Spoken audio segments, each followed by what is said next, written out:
বরং আমি আপনাকে স্বাক্ষর করে দিতে পারি, লিখে দিতে পারি। এখন যদি আমাকে বলা হয় যে তুমি বাংলাদেশের দায়িত্ব নিয়ে নাও, আমি বাংলাদেশের দায়িত্ব নিয়ে বাংলাদেশ চালাতে পারবো না। কেন চালাতে পারবো না? এই বাংলাদেশের প্রত্যেকটা স্তরে মিথ্যুক আর দুর্নীতিবাজ লোক বসে আছে। সচিবালয় থেকে নিয়ে শুরু করে একদম নিম্ন লেভেল পর্যন্ত প্রত্যেক পদে পদে দুর্নীতিবাজ আর মিথ্যুক আছে। সুতরাং আমাকে দায়িত্ব দিলে আমি দেশ চালাতে পারবো, এটা অসম্ভব। যদি আমরা চাই যে আমাদের দেশে ইসলাম প্রতিষ্ঠা হোক, তাহলে আমাদেরকে আগে এই আন্দোলন শুরু করতে হবে যে আমরা সত্যবাদী হব, ন্যায়পরায়ণ হব, এবং আমাদের পরবর্তী প্রজন্মকে আমরা সত্যবাদী বানাবো, ন্যায়পরায়ণ বানাবো। এরা সামান্য একটা টাকার জন্য মিথ্যা বলবে না, সামান্য একটা টাকার জন্য অন্যায় অবিচার করবে না। মেরুদণ্ড থাকবে, আত্মমর্যাদা থাকবে, আত্মসম্মান থাকবে। আল্লাহ কোনো যুগে কোনো নবীকে অন্যায়পরায়ণ এবং মিথ্যুক অবস্থায় পাঠাননি। প্রত্যেক নবীর বেসিক গুণ, একদম মূল জন্মগত গুণ, পরে গিয়ে নবী হয়েছে। 40 বছর পরে গিয়ে আমার নবী মুহাম্মদ সাল্লাল্লাহু আলাইহি ওয়াসাল্লাম নবী হয়েছে, কিন্তু আমার নবীর জন্মগত গুণ হচ্ছে তিনি সত্যবাদী এবং ন্যায়পরায়ণ।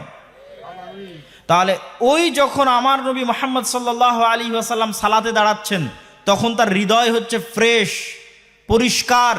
কেননা তিনি জীবনে মিথ্যা বলেননি, কারোর সাথে অন্যায় করেননি, তার হৃদয় কলুষিত নয়। কারণ আমি গীবত করেননি, কারণ আমি অপবাদ দেননি, পরিষ্কার হৃদয় নিয়ে সালাতে দাঁড়িয়েছে। আর আমি আপনি যখন সালাতে দাঁড়াচ্ছি, উমরা করতে যাচ্ছি, হজ করতে যাচ্ছি, দান করতে যাচ্ছি, তখন ওই সালাতে দাঁড়ানোর আগেই আরেকজনের নামে গীবত করলাম, মিথ্যা বলে টাকা ইনকাম করে সেই টাকা দান করছি, তথা প্রত্যেকটা স্তরে আমার হৃদয় কলুষিত। তাহলে আমার সালাত আর মুহাম্মদ সাল্লাল্লাহু আলাইহি ওয়াসাল্লামের সালাতের মধ্যে আসমান জমিন পার্থক্য আছে। এই সালাত দিয়ে গোলামি হবে, আর ওই সালাত দিয়ে নেতৃত্ব হবে।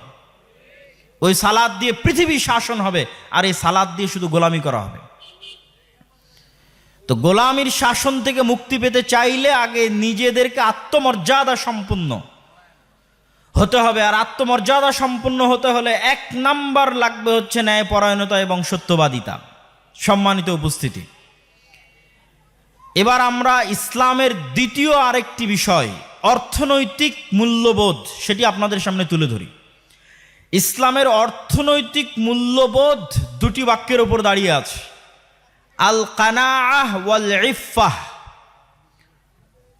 অল্পে সন্তুষ্ট ও পবিত্রতা।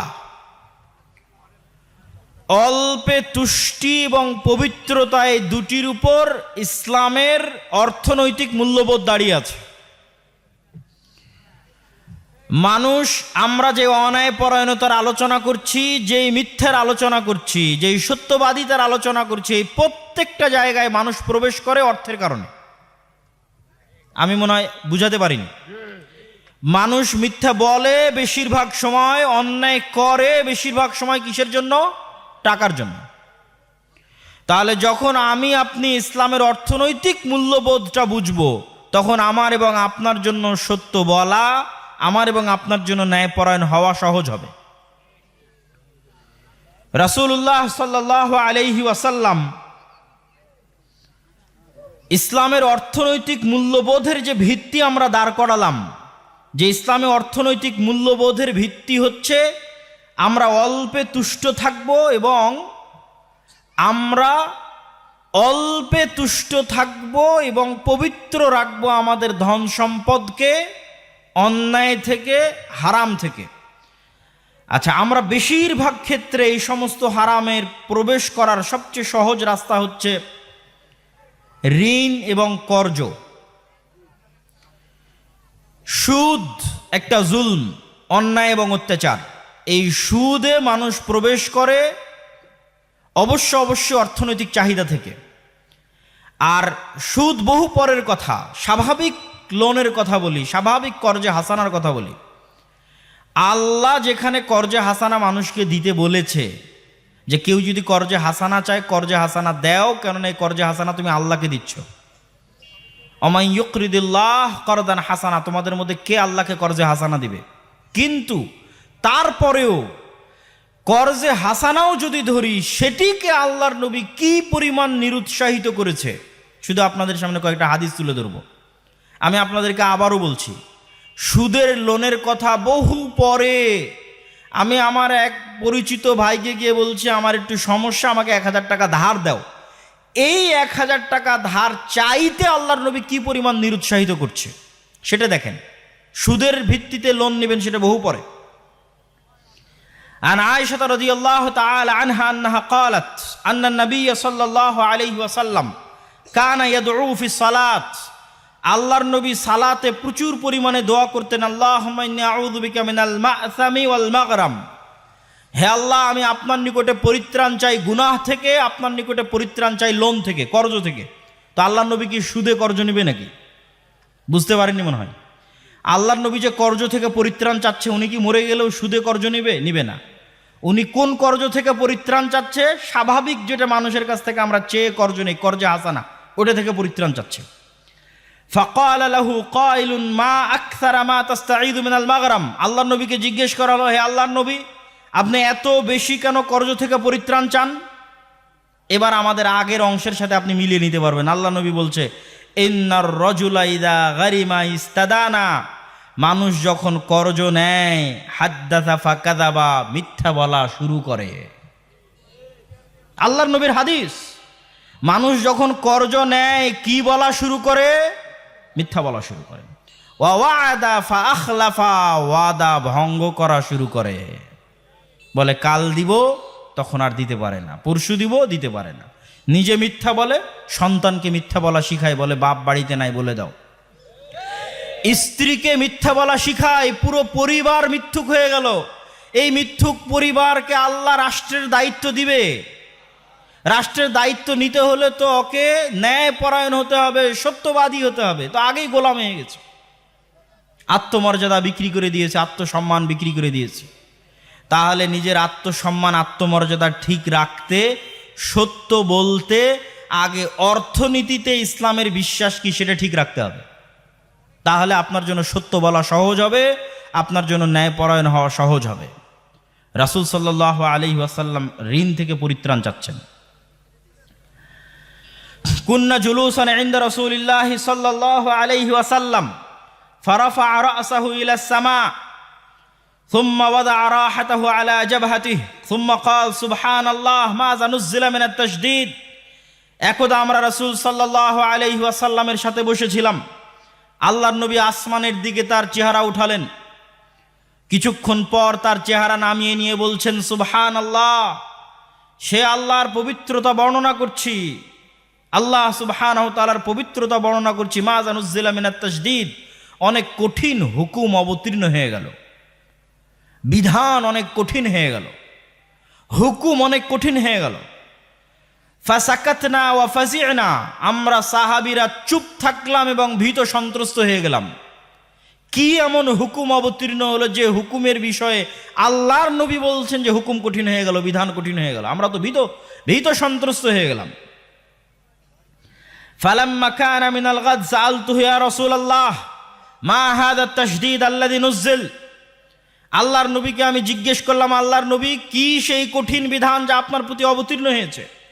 ফাকালা ওয়াল্লাযী নাফসি বিয়াদিহি, আল্লাহর নবী বললেন, ওই সত্তার শপথ করে বলছিলাম, আন্না রাজুলান কুতিলা ফি সাবিলিল্লাহ, কোন মানুষ যদি আল্লাহর রাস্তায় জিহাদ করে শহীদ হয়ে যায়, সুম্মা উহিয়া, তারপর সেই ব্যক্তিকে পুনরায় জীবিত করা হয়, সুম্মা কুতিল, তারপর আবার সে আল্লাহর রাস্তায় জিহাদ করে আবার শহীদ হয়ে যায়, সুম্মা উহিয়া, আবার সেই ব্যক্তিকে জীবিত করা হয়, আবার আল্লাহর রাস্তায় জিহাদ করে আবার শহীদ হয়ে যায়, এই ব্যক্তি জান্নাতে যেতে পারবে না যদি তার উপর ঋণ থাকে, লোন থাকে।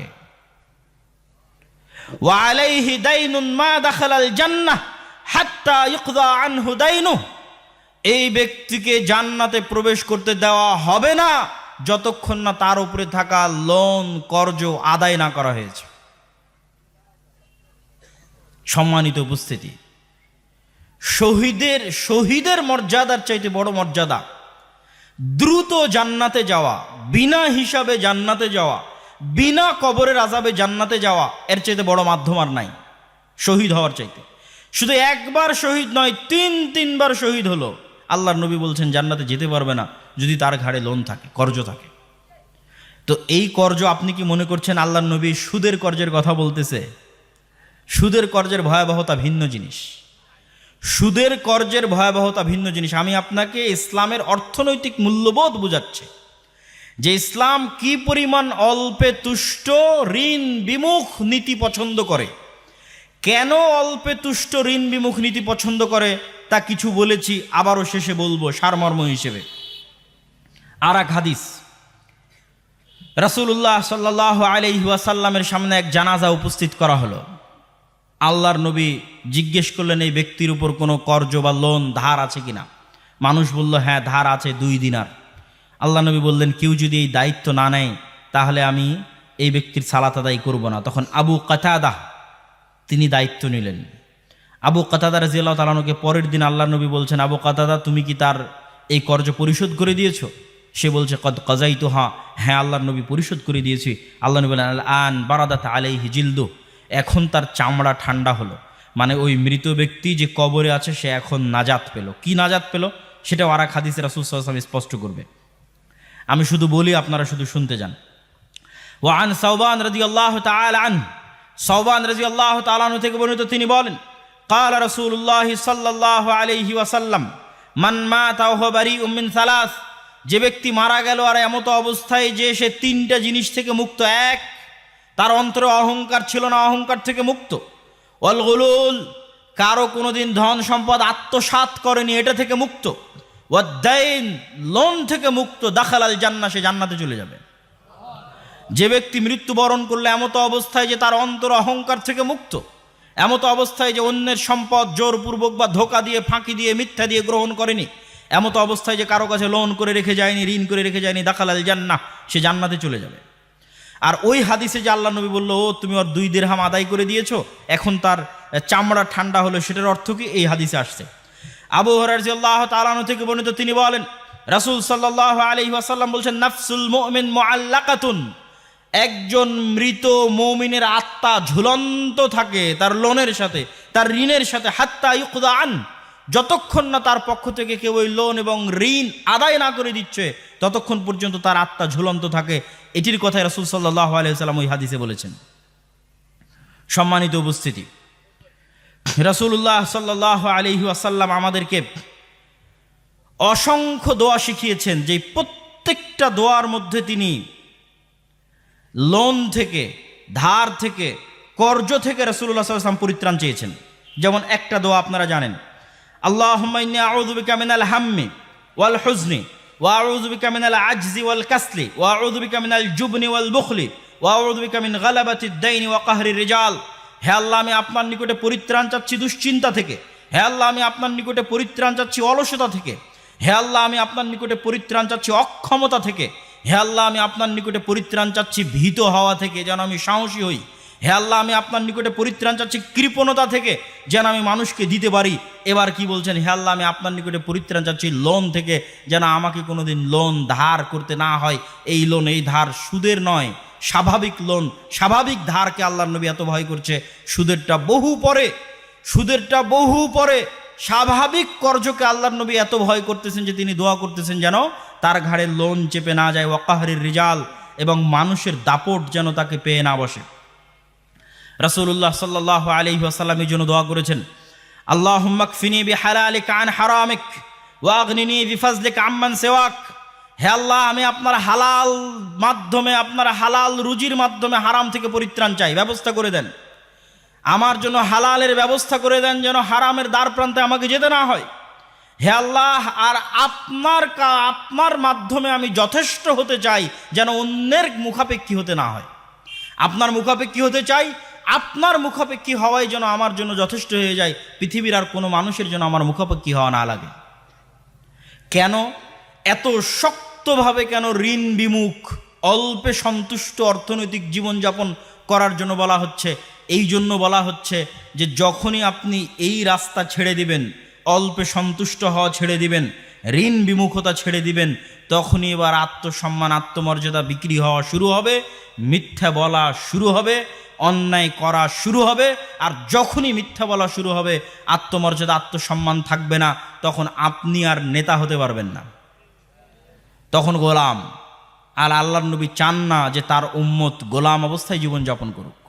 তিনি চান তার উম্মত মেরুদণ্ড সোজা করে মাথা উঁচু করে পৃথিবীতে বসবাস করুক। মেরুদণ্ড সোজা করে মাথা উঁচু করে বসবাস করতে হলে অল্পে সন্তুষ্ট, ঋণ বিমুখ জীবনযাপন করতে হবে, যাতে মিথ্যের ধারে কাছে যেতে না হয়, অন্যায় পরায়ণতার ধারে কাছে যেতে না হয়।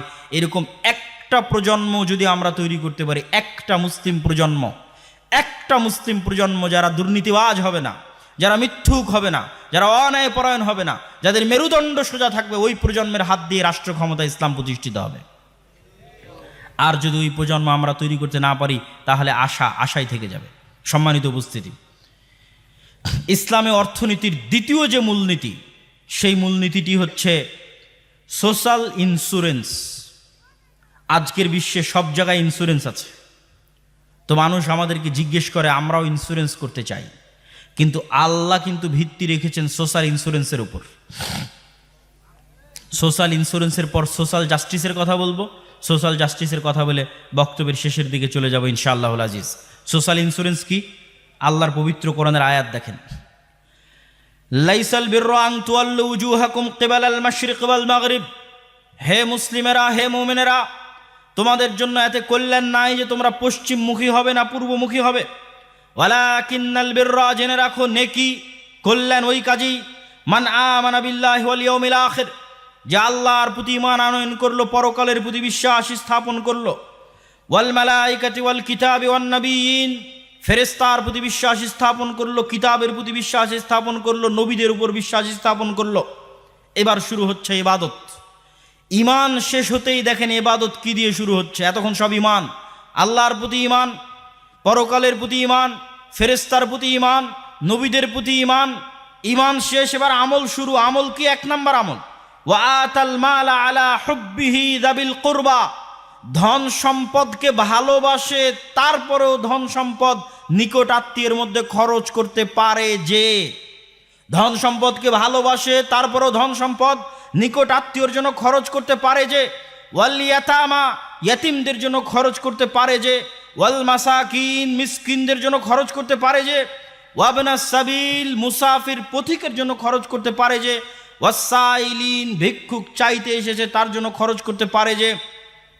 ওয়াফির রিকাব ওয়া আকামাস সালাতা ওয়া আতা যাকাত, এবার আসতেছে সালাত প্রতিষ্ঠা করে, যাকাত আদায় করে। ওয়াল মুফুনা বিআহদিহিম ইযা আহাদু, ওয়াদা করলে রক্ষা করে। ওয়াস-সাবিরিনা ফিল বাসাই ওয়াদ দাররা, বিপদ আপদে ধৈর্য ধারণ করে। হিনাল বাস, যখন কষ্ট থাকে, দুঃখ থাকে, তখন ধৈর্য ধারণ করে। উলাইকাল্লাযীনা সাদাকু, এরাই সত্যবাদী। ওয়া উলাইকা হুমুল মুত্তাকুন, এরাই পরহেজগার। তাহলে কি দেখলেন? আল্লাহ সুবহানাহু ওয়া তাআলা ঈমানের পরপরই শুরু করে দিলেন আপনার পাড়া প্রতিবেশী, আত্মীয় স্বজন, ইয়েতিম, মিসকিন। আল্লাহ কোরআনে বলতেছে। আর এক আয়াতে দেখেন, আল্লাহ তার নিজের ইবাদতের পরে নিজের ইবাদত করার কথা বলেই কি বলবেন? ওয়াবুদুল্লাহ ওয়ালা তুশরিকু বিহি শাইআ, হে দুনিয়ার মানুষ, তোমরা আল্লাহর ইবাদত করো। ওয়ালা তুশরিকু বিহি শাইআ, আল্লাহর সাথে কাউকে শরীক করিও না। আল্লাহর কথা শেষ, মানে আল্লাহর জন্য এতটুকু যে আল্লাহর সাথে কাউকে শরীক করা যাবে না, আল্লাহর তাওহীদ প্রতিষ্ঠা করতে হবে। আল্লাহর কথা শেষ। এবার আল্লাহ মানুষের মধ্যে চলে গেলেন, শুরুই করলেন মানুষ দিয়ে। ওয়াবিল ওয়ালিদাইনি ইহসানা, আমার ইবাদতের পরেই তোমাদের জন্য জরুরি দায়িত্ব পিতামাতার সাথে ভালো ব্যবহার করবে। ওয়াবিদিল কুরবা, নিজের নিকট আত্মীয়র সাথে ভালো ব্যবহার করবে। ওয়াল ইয়াতামা, ইয়েতিমদের সাথে ভালো ব্যবহার করবে। ওয়াল মাসাকিন, মিসকিনদের সাথে ভালো ব্যবহার করবে। ওয়াল জারি দিল কুরবা, তোমার প্রতিবেশী আত্মীয়র সাথে ভালো ব্যবহার করবে। ওয়াল জারিল জুনুব, এবং তোমার বাড়ির সাথে যার বাড়ি লেগে আছে তার সাথে ভালো ব্যবহার করবে। ওয়াসাহিবি বিল জামব, এবং তোমার বন্ধুর যে প্রতিবেশী তার সাথে ভালো ব্যবহার করবে। ওয়াবনিস সাবিল, পথিকের সাথে ভালো ব্যবহার করবে। ওয়ামা মালাকাত আইমানুকুম, তোমার অধীনস্থ কর্মচারী, কর্মকর্তা, স্ত্রী, সন্তান, সন্ততি, তাদের প্রতি ভালো ব্যবহার করবে। ইন্নাল্লাহা লা ইউহিব্বু মুখতালান ফাখুরা, আল্লাহ অহংকারী, খারাপ আচরণকারীকে পছন্দ করেন না। সম্মানিত উপস্থিতি, এরকম অসংখ্য আয়াত আমি আপনাদের সামনে তুলে ধরতে পারবো, যেখান থেকে আপনি ইসলামের প্রকৃত রূপটা দেখতে পাবেন। যে আল্লাহ এইভাবে কোরআনে যখন ধারাবাহিক বলতে থাকে, তখন আল্লাহর কথা শেষ হলে আল্লাহ মানুষের মধ্যে চলে যায়। আর আমাদের কাছে সবচেয়ে অবহেলিত হচ্ছে মানুষের সাথে সম্পৃক্ত বিষয়গুলো, সবচেয়ে অবহেলিত। আমাদের আকীদা ভুল আছে এই কথা বলবো না, মাশাআল্লাহ মোটামুটি সবার আকীদাই ঠিক। আমাদের সালাত আমরা ভুল আদায় করি এটা বলবো না, মাশাআল্লাহ আমরা সঠিকই সালাত আদায় করি। কিন্তু আমাদের ত্রুটি কোথায়? আমাদের ত্রুটির জায়গা হচ্ছে আল্লাহ সুবহানাহু ওয়া তাআলা যেগুলো আদেশ দিয়েছেন, যেই সোশ্যাল জাস্টিস এবং সোশ্যাল ইন্স্যুরেন্সের কথা আল্লাহ বলেছেন, সেটা আমাদের মধ্যে নাই। সোশ্যাল ইন্স্যুরেন্স কি? একজন মানুষ বিপদে পড়েছে, তো তার দেখাশোনার দায়িত্ব, তার অর্থনৈতিক সকল দায়িত্ব তার আশেপাশের পাড়া প্রতিবেশী ভাই বোন আত্মীয় স্বজন গ্রহণ করবে, যা কোরআনের এই আয়াত থেকে স্পষ্ট।